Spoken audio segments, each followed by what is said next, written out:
What's up, guys? Mark Crystal here, Fit Fire Train, coming to you live from my basement gun room. So today's video, we're going to talk about training. And what I mean by training is workouts, picking up heavy stuff and putting it back down and repeating it. So if you want to go ahead, Crystal, and So my fitness is pretty simple. I use the complete program that the Tactical Games has put out.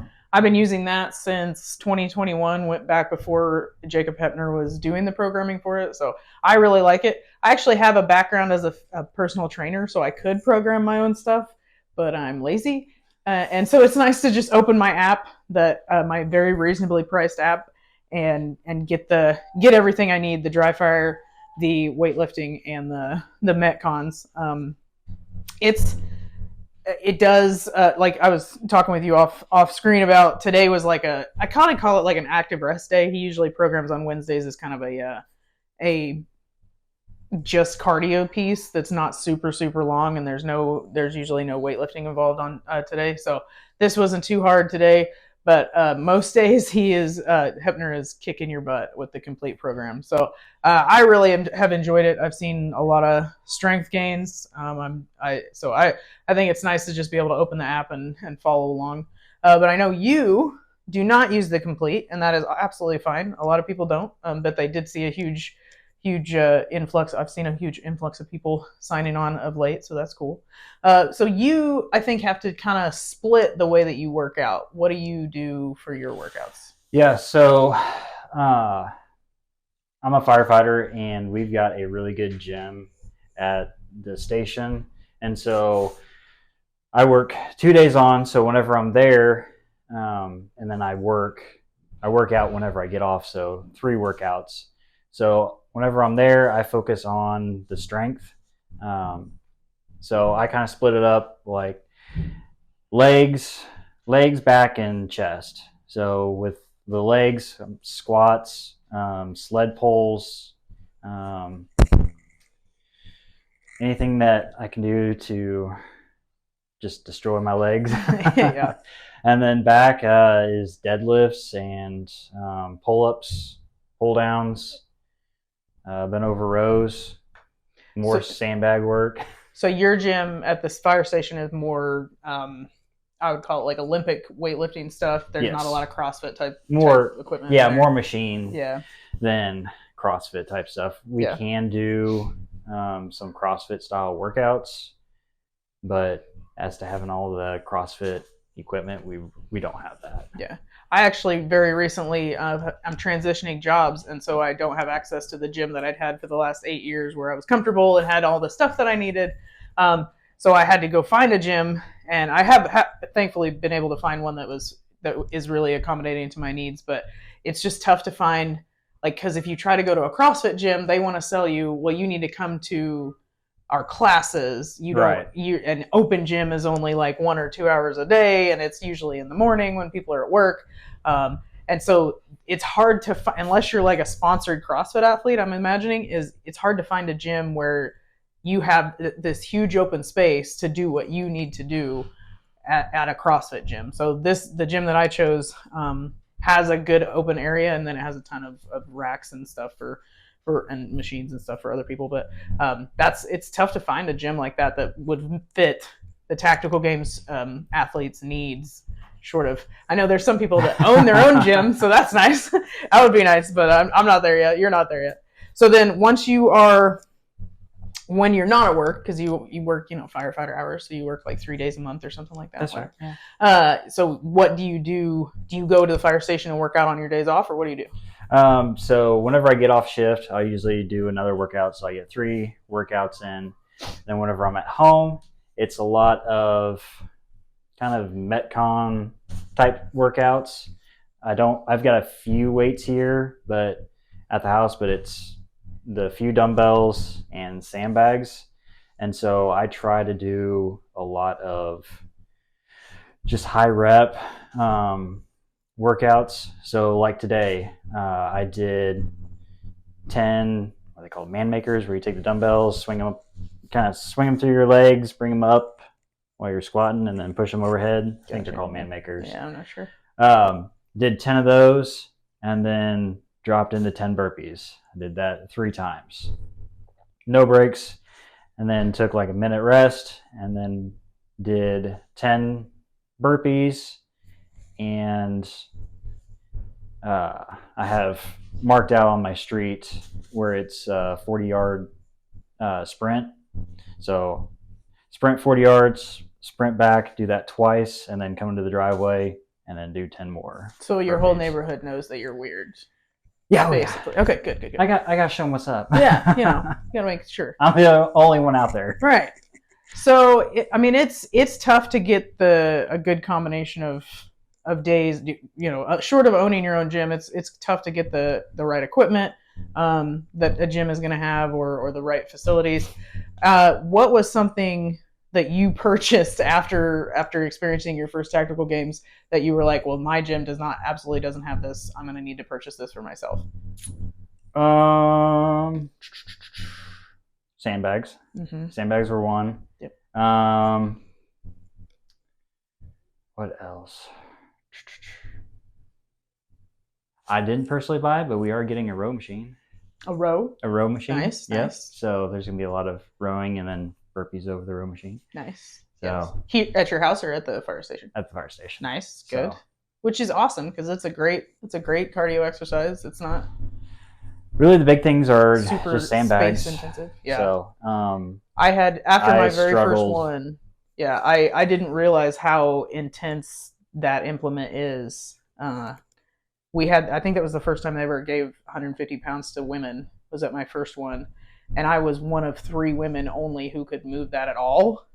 Amy Langdon freaking killed it and moved it the whole way down and back. I was like, she must be, I don't know, she's crazy, but I love her so much. But yeah, so I knew that was immediately what I bought, was 3 sandbags on the way back from that meet. Add to cart. Yep, add to cart. yep. And they, those are the great thing about sandbags is they're not super expensive. I think I bought 3 for $75, and then you go buy the sand. And so, as in terms of like spending money for this sport, I think it was probably one of the cheaper things that we purchased is sandbags, and you don't see that in a lot of gyms. You don't see people knowing how to pick them up. There's a technique involved to picking up sandbags. But they're not in my programming every day. They are probably at least one day a week in the programming. I haven't looked at the following days, but 150 pound has been in the programming already this week.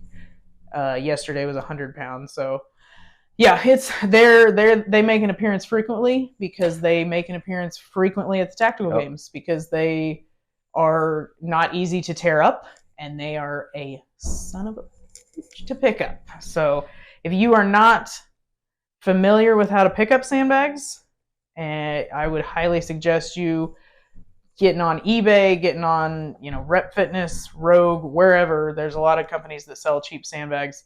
Go buy you one and start working on how to pick it up. There's tons of videos out there. We'll probably do one at some point about how to pick up a sandbag properly. But that movement and that implement are a huge part of the tactical games for sure. Well, we did before nationals. You guys put on that 1-day skirmish, and I was helping you guys move stuff out there. And Derek was like, "Yeah, these sandbags can load up." And I think someone asked how much they weighed.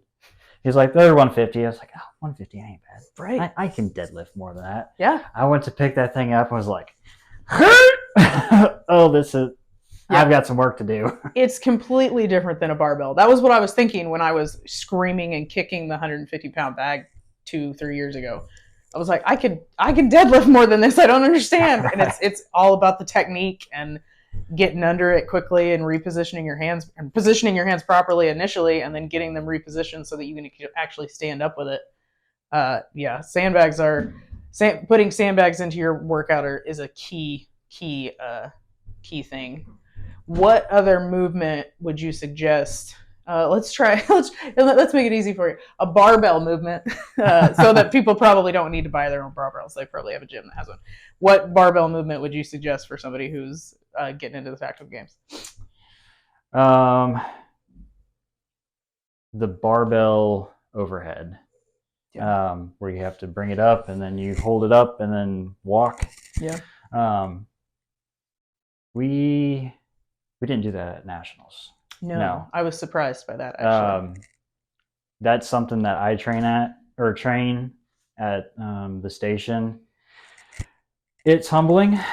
I think I am now up to 145 on each side. So the first time I tried that, I did it with 45s and then quickly realized that I was way out of my lane. Yeah. So we backed down to 25s and work your way back up. Yeah. So that is just that whole movement of the bars on the ground, bringing it up, how you do. I don't even know what it's called. Hang clean. Hang clean. And still trying and getting it past your vest too. Like that extra inch of keeping the barbell being away from your body really does make a difference. So you have to think about, I can clean quite a bit. I can't, but some people can clean quite a bit. But then you think about in combination of having to bring it farther away from your body than normal. And also they like to throw in the fat bar. So it's not a regular barbell generally. It's usually a 6-foot axle bar. So it's a pretty wide grip bar. Is there a weight difference on those? Those bars are 20 pounds. Okay. And then I know the one that I have is 20 pounds, which is another thing that I purchased, which was fairly reasonably priced. I think it ended up being $60. Yeah, that movement is, you wouldn't think it would be as hard as it is, but I mean, once you're gassed and you're wearing all that stuff and you have to think about, I mean, some of the distances that they presented us with doing overhead carries and carry walks is, I've walked 40 yards, I think. So in one, and then I had to shoot and then walk back. So it can be tough, and it's not something that you think about a lot because it takes space to walk with that overhead. So I've seen a couple of videos, and I know camera angles and how far the camera. It looks like it's further than what it is, but sometimes they were walking away. Yeah. Iowa last year, I think ended up being. It was probably 40 yards down and back total, like 40 yards down, 40 yards back. I'm pretty sure because we had to walk all the way to the firing line, and that was the 100-yard bay. yeah, it was. And I think they always test the women's elite with some crazy weights, and sometimes you're just like, well, if I die, I die. I'll just go out there and give it my best. But yeah, that is a movement that you need to think about, even if you're only able to go like 10 yards at a time just because your gym's not big enough. I mean, obviously it's getting warmer now, so people can probably work out outside a little bit more, but that's a movement I didn't even consider, actually. That's a really good one. Yeah. Well, that's what we've got for the fitness side of it in terms of talking it out. If at some point we'll probably do some examples of the movements that we do frequently, like the sandbag carry, the lift overhead, farmer's carry, those kinds of things. But other than that, that's all we got for you today, guys. So, all right, thanks, guys. Thanks.